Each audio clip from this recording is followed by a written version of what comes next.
Radio Maria Burundi rero mu kubaho kwayo irafise ivyigendera. Patiri Desire Bireha umwibutsamana w'iyo radio aratubwira amateka ndangagaciro Radio Maria Burundi ishimikiyeko, ico twita mu gifaransa les valeurs de la Radio Maria Burundi. Amateka ndangagaciro ya Radio Maria ubwa mbere hariho gushingira kuri Bikira Maria. Birumvikana ko Radio Maria atahandi yoshingira, ishingira ku muvyeyi wacu Bikira Maria, igaheza ikamufatira kwa karorero, ishingira kuri we kukungene tumubona yakiriye inkuru nziza, agaheza akaba uwo inkuru nziza icako igashika mwisi. Hariho ayandi mateka yandi haya ajanye no gushingira kandi kukunywana na eklezia, ico no kwita mu gifaransa l'ecclésialité. Radio Maria nogira nti ni inkoresho y'ubutumwa bwa eklezia, abo bakristo bagiyemo kugira ngo bashire hamwe igikoresho eklezia ishobora kwikorako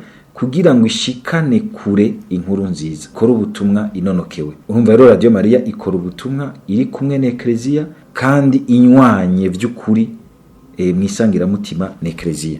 Ubwa gatatu hariho kandi ugushingira, ugufasha ubutumwa, hamwe turabita abafasha butumwa, aho tukabita abakera butumwa, gushingira kuri uko kwitanga tutarondera inyungu iboneka ifadika y'impembo ikiza ubwo nyene, ahubwo tukitanga kugira ngo ubwa mbere inkuru nziza imenyekane. Kugeza agira ati ngo mwaronse ataco mutanze, ngo ni mutange namwe ataco murinze gusaba.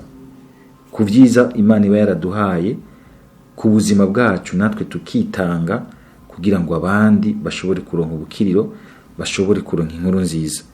Hariho kandi no gushingira kuba mu missionnaire. Radio Maria irashingira kuri iryo teka n'agaciro ryo kuba mu missionnaire, ishira inkuru nziza bose.